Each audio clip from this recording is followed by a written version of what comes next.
We remain steadfast in our commitment in delivering local news that matters. Stories that inspire. Enriching the lives of Filipinos in the Philippines and across the globe.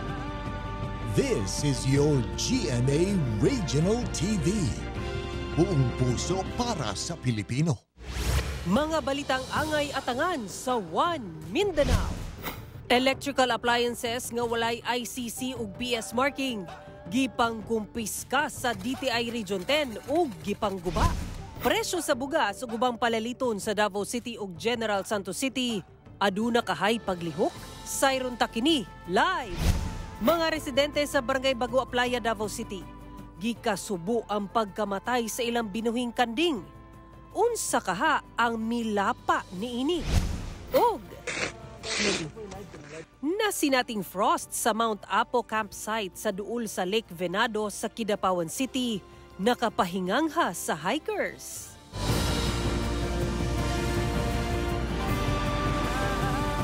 Ito ang GMA Regional TV, One Mindanao.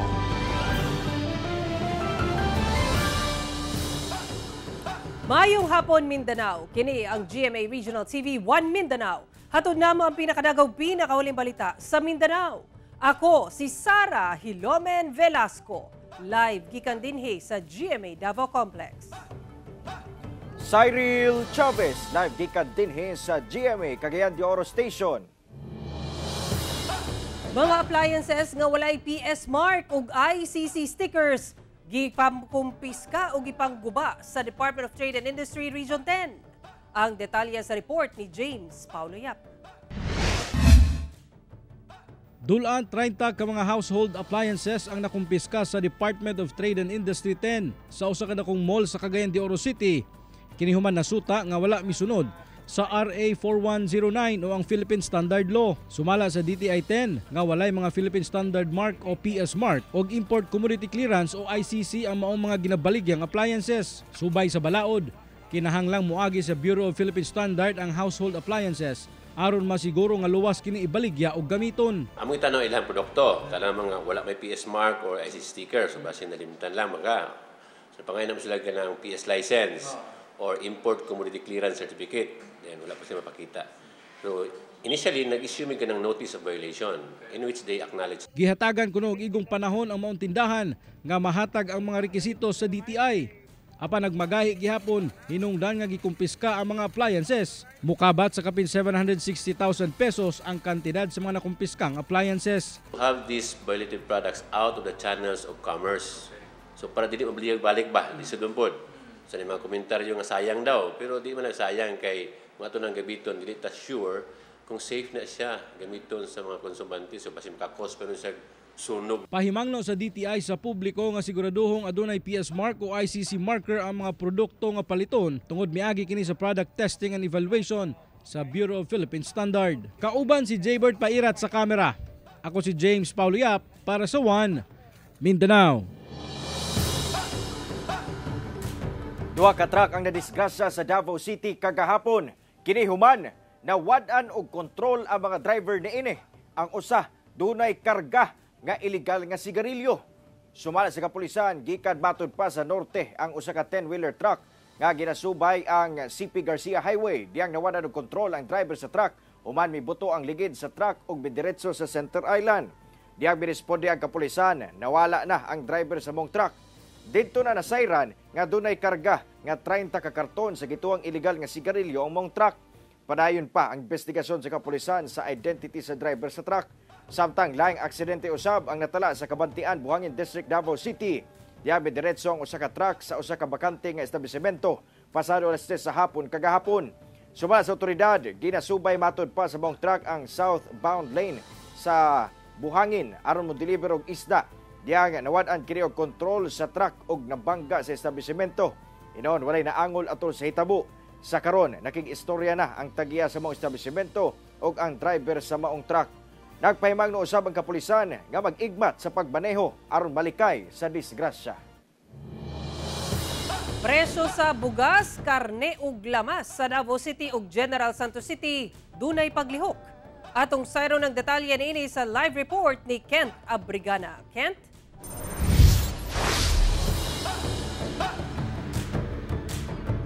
Sara, nagpabilin gihapong taas ang presyo sa bugas sa Agdao Public Market sa Davao City. Hinuon sa Gensan, adunay pag-ubos sa presyo sa imported rice. Apan, misaka gihapon ang presyo sa karning baboy ug ubang lamas. 5 ka kilo sa imported rice ang gipalit ni Mariam dinhi sa Agdao Public Market sa Davao City. Sanglit mas barato kini itandi sa local rice. Mas barato rin ni siya. Kaya ang uban tag 60 yun naman.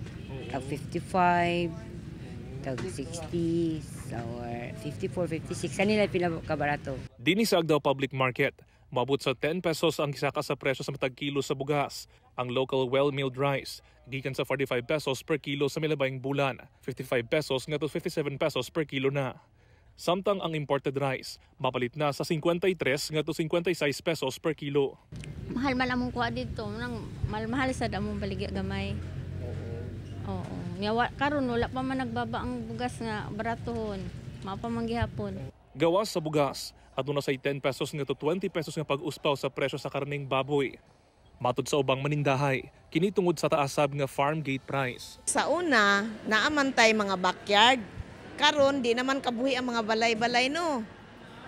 Munang ang ilang presyo gud sa pigiri, maintain gud sila kay sa ila ra man mi mudangop. Maong si Mary, namalit na lang usa og gulay. Ilabi pa nga dunay pag-ubos sa presyo ngadto sa 10 hangtod 30 pesos ang kilo. Mahal po yung karne. Tapos magulay na lang. Gulay na lang. Makatipid pa. Sa alunan bagsakan sa Gensan, miubos ang presyo sa sibuyas Bombay sa 80 pesos ang kilo, gikan sa 110 pesos to 120 pesos ang kilo. Ang kamatis, 30 pesos na lang, nga 60 pesos kaniadto. Barato, makaginansya man po. Di na siya dagko kapital, ginagmay na lang. Mas okay siya. Kay gamay raman imong mapagawas na kapital. Tama-tama lang, dili as in kusog basta magbarato siya, ma'am. Kay dagan man mamaligya. Apan misaka ang presyo sa ubang lamas sama sa luya, nga 110 pesos matag kilo na 75 pesos lang kaniadto. 130 pesos to 140 pesos na ang kilo sa ahos, gikan sa 120 pesos. Samtang miubusab ang presyo sa imported rice sa Dakbayan. Mag-usa na matud pa kasimana nga 2,560 na lang ang usa ka sako nga 50 kilos nga imported rice, gikan sa 2,720 pesos matag sako. Gawas sa bintaha sa mga mamalitay ang 160 pesos nga giubos sa presyo. Dako sab daw kining tabang alang sa mga mamaligyaay. Sara, gibutyag usab sa DA nga wala pa'y direktang epekto ang nasinating El Nino sa presyo sa mga palaliton sa merkado. Gipaniguro usab niini nga bastante ang supply sa commodities sa Dakbayan. Sara. Okay, dagang salamat, Kent Abrigana. Nagpahinomdom ang Department of Labor and Employment Region 9 sa mga employer nga siguruhong dili makasinati og heat stress ang mga trabahante karong grabe ang kainit sa panahon. Gani, mamahimong i-adjust ang working hours sa mga trabahante. Ang detalye sa report ni Krisa Dapitan. Sa nakalabayng mga semana, nakasinati og grabeng kainit ang Zamboanga City nga epekto sa El Nino. Sumala sa Pag-asa Zamboanga, mulungtad kini hangtod Mayo karong tuiga. Gani, sa tala sa buhatan, anaa sa 38 hangtod 40 degrees Celsius ang heat index sa syudad. Busa, pahimangno nila karon nga likayang magpainit gikan alas 10 sa buntag hangtod alas 2 sa hapon kay mao kini ang takna nga masinati ang grabeng kainit sa panahon nga mahimong hinungdan sa heat stroke. Apan si Tatay Georgie, dili malikayang magpainit tungod kabahin kini sa iyang trabaho isip construction worker. Sumala sa Department of Labor and Employment Region 9, daan na nilang gipagula ang Labor Advisory No. 08 Series of 2023 o ang Safety and Health Measures to Prevent and Control Heat Stress at the Workplace. Ang maong advisory nagmando sa employers nga siguruhong dili makasinati og heat stress ang mga trabahante ilabi na katong dunay mga comorbidities sama sa hypertension ug kidney diseases. Pinaagi sa pag-install or pag-ensure nga ang mga workplaces adunay sakto nga ventilation or insulation, no? Paghatag og personal protective equipment sama sa kalo, goggles ug kaning paggamit sa mga long sleeve nga light. Lastly, ang atong advice niini nga kinahanglan na adyoy libre og adequate nga supply of potable water. Dugang pa, nahisgutan sab sa maong advisory nga mamahimong ipatuman ang flexible work arrangement basta mauyunan kini sa mga trabahante o employers. Basta makompleto ra nila ang 8 hours. Depende sa nga agrihan sa employers o sa workers. Hinuon sa karon, wala pa'y nadawat nga report ang Dole Zamboanga kalabot sa mga trabahanteng nakasinati og heat stress sa ilang trabaho. Kauban si Sim Romero sa kamera, ako si Krisa Dapitan para sa One Mindanao.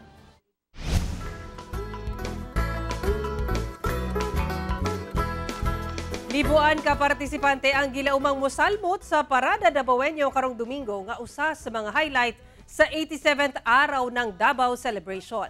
Nagpagula na sabog traffic advisory ang CTTMO subay sa maong aktibidad. Atong sayron sa report ni John D. Esteban. Happy Araw ng Davao! Happy Araw ng Davao! Nagpadayon ang kasaulugan sa 87th Araw ng Davao. Usa sa mga highlights sa kasaulugan ang Parada Davaoenyo, usa ka civic ug military parade. Karong tuiga mas daghan ang musalmot itandi sa nakalabay tuig. 15,500 contingents that will be marching on the streets of our route. Ipahigayon ang parada sa Domingo. Aron malikayan ang pagkulgot sa trapiko, gipamub-an ang ruta aron pipila ra kadalan ang masirad-an. Base sa route map sa City Transport and Traffic Management Office, magsugod ang parada sa Rojas Avenue, muliko pa CM Recto Avenue, dayon tuo pa Rizal Street. Wala na pod, pa Inigo hangtod San Pedro Street. Giabisuhan ang motorista nga moagi na lang sa mga alternatibong ruta. Si Nanay Merlin ug si Warlito mulantaw daw sa parada. Ang tanaw ko, ma'am. Kay araw ng Davao, ma'am. Nya imo ka paninda din hibiyaan. Ay, kay sara mo si katuig. Domingo man ang parade. Adto ka na. So, nga hapon-hapon na kasi pre-half day man nga. Salmot ka na. Happy day. Pangutano na to ang mga Davaoenyo dinhi sa Agdao kung unsa na bang kalahian sa Davao City kaniadto ug karon. Sir, happy araw ng Davao. Ay, happy ang araw ng Davao po. Unsay kalahian sa Davao City kaniadto karon?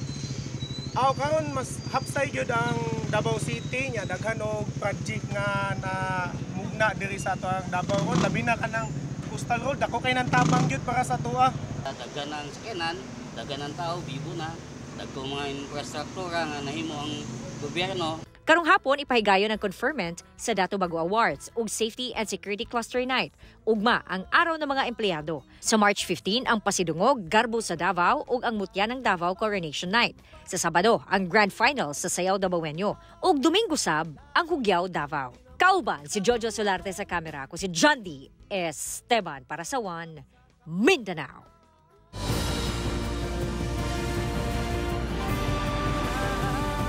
Ito ang GMA Regional TV, One Mindanao.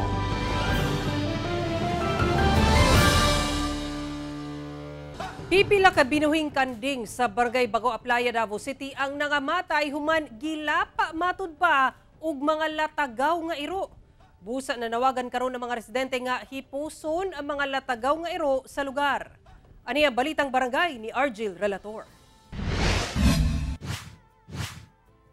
Nagkadugo ang liog dala sa pinaakan ug patay na diyang nakaplagan sa residenteng si Manilin ang ilang binuhing kanding sa usa ka compound sa Barangay Bago Aplaya, Davao City ning bag-ulang.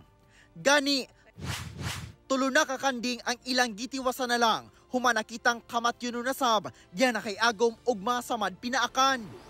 Gani ang mga nakalingkawas nga kanding, tataw ang mga ulat sa pinaakan sa parte sa lawas. Syaok na sila ba, magkarakara, migdagan dito. Na ano na lang ni Papa nga buntag, namatay ng isa. Nya din. Ang uban, samaran.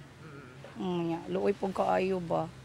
Ang mga hayop, dili lang po baya kami diri ang apektado.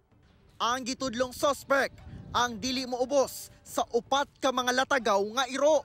Usa na lamang kini sa napulo ka mga kanding nga nahibiling buhi sa karon. Busa na nawagan ang mga residente nga unta mahipos na ang mga iro nga mo'y gitudlo nila nga nagapanglapa sa ilahang mga kanding. Dinhi magud nila ginatugway ang ilahang mga kanding apan pag-abot matud pa ug banda alas 12 sa gabi dinha na matud pa mo atake ang mga manglapaay nga mga iro. Ngayon na mahipos na unta na siya. Kay magsige gud siya attack. Wan po kay sa mua kay kung wala na yung mga hayop basi tao na. Kay basi gutom kay sila pud ba. Actually, ang tag-iya mag-ano yung mga iraw namatay na. Tapos nag-request namin sa barangay ani og na po yung city pound nga nanulod. Dili madakpan. Kay manago man sila. Manago ba? Paglakaw po sa city pound, manggawas po sila. Gipaabot sa GMA Regional TV 1 Mindanao ang maong concern ngadto sa opisyal sa barangay Bago Aplaya. Gipasalig sa barangay nga makikalayon sila sa Davao City Dog Pound labot ni ini. Kami mismo sa barangay Bago Aplaya Council, kami ang mag-request sa city fauna to nga paanhaan aron mahipos ng mga naglatagaw nga mga iro. Kauban si Metro Awing sa kamera. Ako si Argil Relator para sa 1 Mindanao. Nagtigi ang dulan 5,000 mga estudyanteng atleta sa nagkariyang dula atol sa Zamboanga City Athletic Association Division Meet. Dugang detalye sa report ni Efren Mamak. Nagpaunahay sa paglangoy kini mga atleta sa swimming pool sa Joaquin F. Enriquez Memorial Sports Complex o Grandstand sa Barangay Baliwasan, Zamboanga City adlawng Biyernes. Sa secondary level competition, nakadaog ang 15 anyos nga si Jomarcos Dangoso. 15 kay gayon na matud pag kining nadaog sa swimming competition, gikan niya itong gisugdan niya kini. All I do is train hard po every day. Ang swimming event, usa lang sa 24 ka sporting events sa Zamboanga City Division Athletic Association Meet.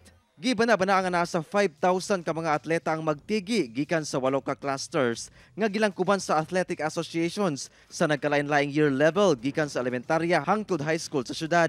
Sumala sa Department of Education Zamboanga City, ang mga mudaog sa sporting events mao'y mo representa sa syudad sa umaabot nga Zamboanga Peninsula Regional Athletic Association Meet nga ipahigayon sa syudad sunod bulan. Ang maong sports competition mulungtad hangtod karong Domingo. This is what we call the qualifying sports in preparation for the regional meet comes April 21.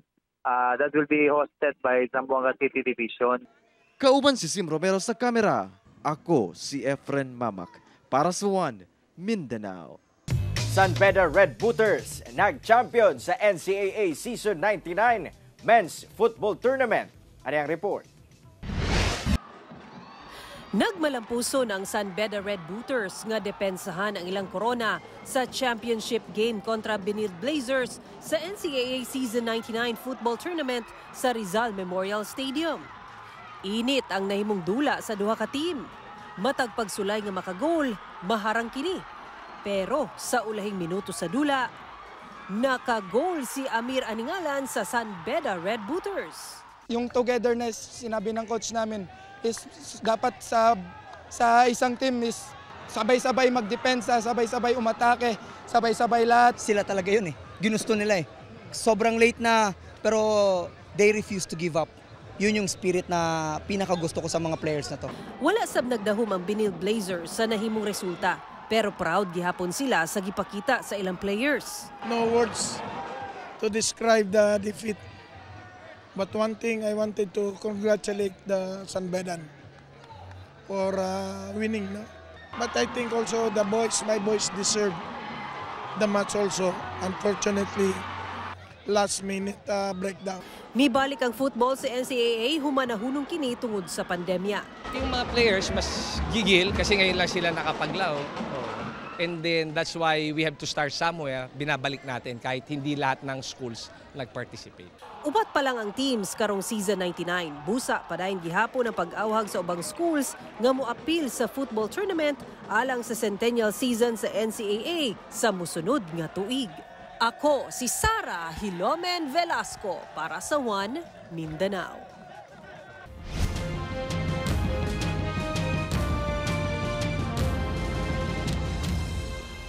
Mayong hapon mga kapuso, ngayong hapon makakasama natin ang OIC ng Member Service Division ng Zamboanga City Electric Cooperative o ZAMCELCO na Miss Cha Gregorio at ating tatalakayin kung bakit ba nakakaranas ng massive disconnection ang ilang parte ng Zamboanga City. Mayong hapon Miss Cha and welcome to 1 Mindanao. Yeah, good afternoon to all of us. No? So again, buenos dias otra vez. So firstly, I would like to share muna that ZAMCELCO is having roughly around 105 active membership. So aside from membership, each membership kasi can have more than many accounts. So yung dinidisconnect natin is yung account, not the membership. So for this connection, we have around 127,000. So more or less pa yan, no? Kasi from time to time, nag-i-increase yung membership at the same time yung accounts ng mga ating members. So ibig sabihin po, we conduct a massive disconnection to selected barangays. Rotationally yan ang pag-select natin because there are consumers who doesn't comply sa kanilang obligation pertaining to the compliance sa pag-pay ng ating electric bill interruption. Yes po, ma'am. And napansin mo namin ba, medyo sunod-sunod yung mga nangyayaring massive disconnection. So like, for example, this week, ano-ano yung mga naging reason bakit parang sunod-sunod talaga?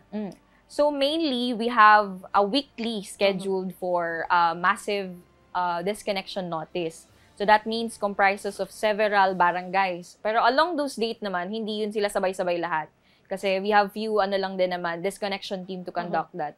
So, ibig sabihin, meron tayong given time frame for the constituent who is malapit na yung due date. So, yun yung parang purpose ng ating advisory para at least ma-inform na sila prior sa kanilang due date at ma-settle na nila yung mga electric bills nila. May add lang, ma'am, malaking problema ba talaga sa Zamselco itong mga Zamboangueños na hindi talaga or marami bang hindi nagbabayad talaga? Yes, so for January billing, based on our data, nandun sa 22,000 accounts. So roughly nasa 58 million plus din yan. So that is, pa lang yun, sa top 5 na malalaking feeders natin. So kung sa buong barangay pa talaga yan, malaki talaga yung sinasabi nating hindi nababayaran. So which means it also contributes to our system loss. If ever hindi nila nababayaran, let's say more than 1 month, more than 2 months, we encourage all our member consumers or our MCOs to comply doon sa 1-month bill policy ng payment ng electric bill. Yes. Alright. Thank you so much, Ms. Cha, sa panahon niyo dito sa One Mindanao. Thank you so much. Thank you so much.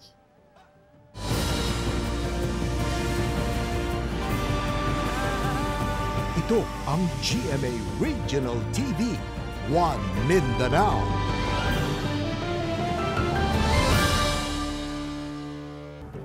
Gisiguro sa Regional Civil Security Unit 11 nga hugot ang ilang pag-check kung nakakomply o kumpleto ang mga rekisitos sa pag-angkon og pusil. Ilabi na karong gitugutan na sa PNP ang mga sibilyan nga makaangkon og semi-automatic rifle. Ano ang report ni Jandy Esteban? Sagad makita ang gun enthusiast ug engineer nga si Jacob Soriano sa firing range. Kalingawan o stress reliever niya ang firing magkapin 2 ka dekada na. Gatudlo sab siya sa mga first-timer nga sama nako kung paunsa ang sakto og luwas nga paghupot og pusil. Muning target. Ito nga. Masis ka na. Sa tong gitna.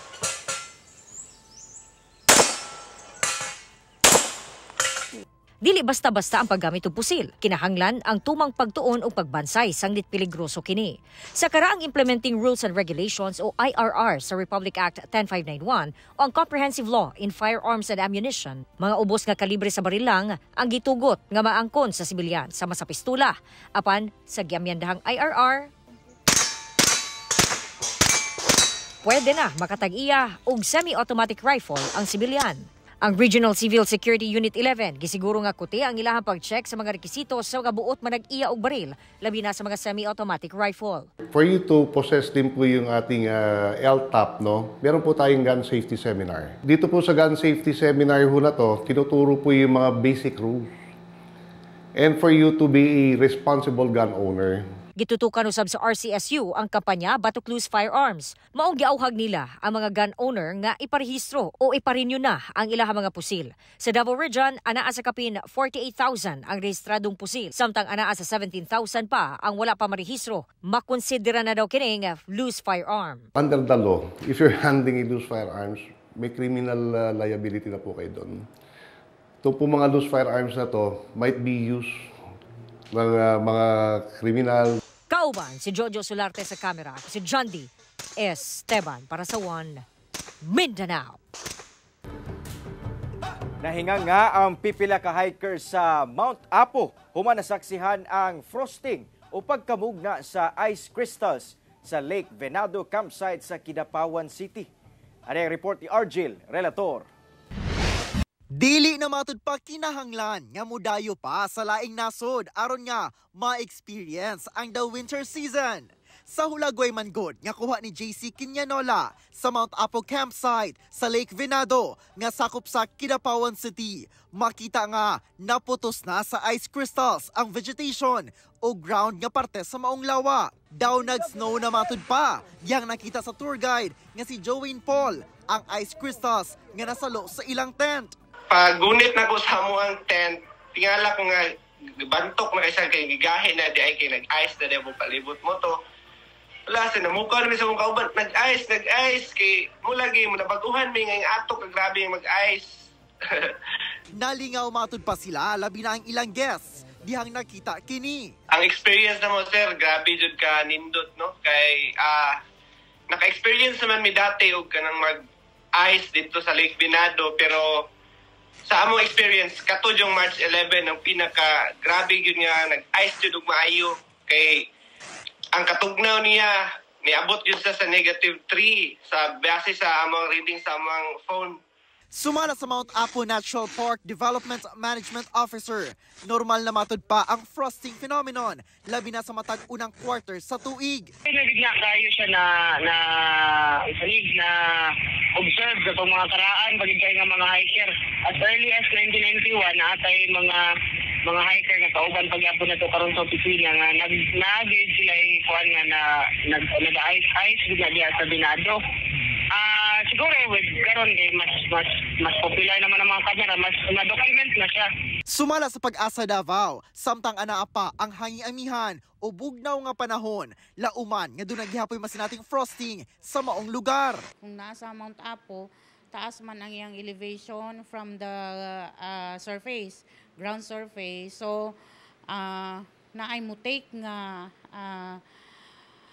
condensation process, unya ang mga water vapor kung below ang temperature o mo reach into the freezing point temperature og 0 degrees Celsius or below, ma-form ang mga kanang ice. Sa mga buot mag-lantern hike, makikalayon matud pa sa Tourism Office sa mga LGU nga agian pasaka sa Mount Apo. Kauban si Metro Awing sa kamera. Ako si Argil, relator para sa One Mindanao.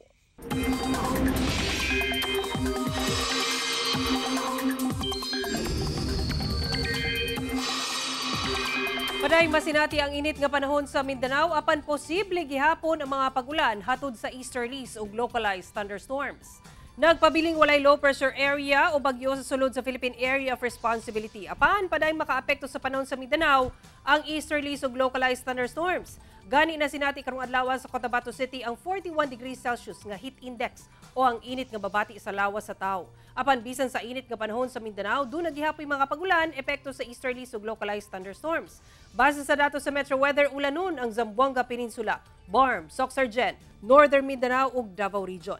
Posibleng kusog ang mga pagulan sa ubang lugar, busa mahimong alerto sa pagbaha o pagdahili sa yuta.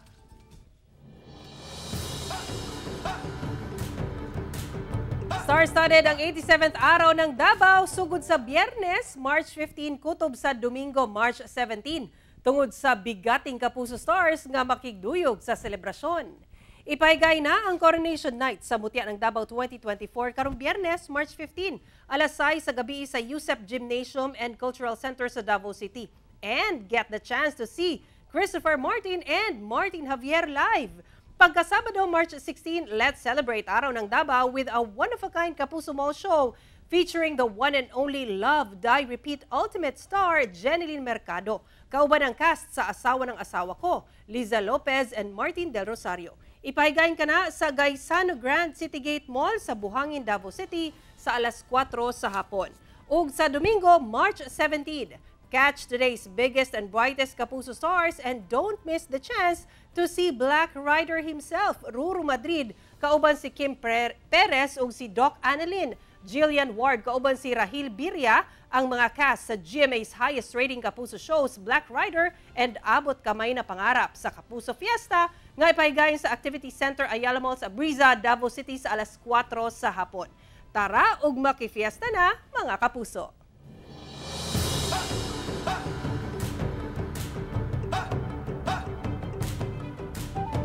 O kadto ang mga ulahing balita sa Mindanao karong adlaw. Mamahimo ninyo kining makita pag-usab pinaagi sa pagbisita sa official website sa GMA Regional TV o bisita ang among official YouTube channel o i-click ang subscribe button para sa pinakaulahing balita. Daghang salamat sa atong mga kapuso sa Mindanao nga nagalantaw kanamong sa atong mga kapuso abroad. Padayon lang sa pagtutok sa mga lokal nga balita matag adlaw tungod sa GMA Regional TV, Local News Matters. Kami ang GMA Regional TV 1 Mindanao. Tibok persa para sa mas dakong misyon ug mas halapad nga pagserbisyo sa nasod.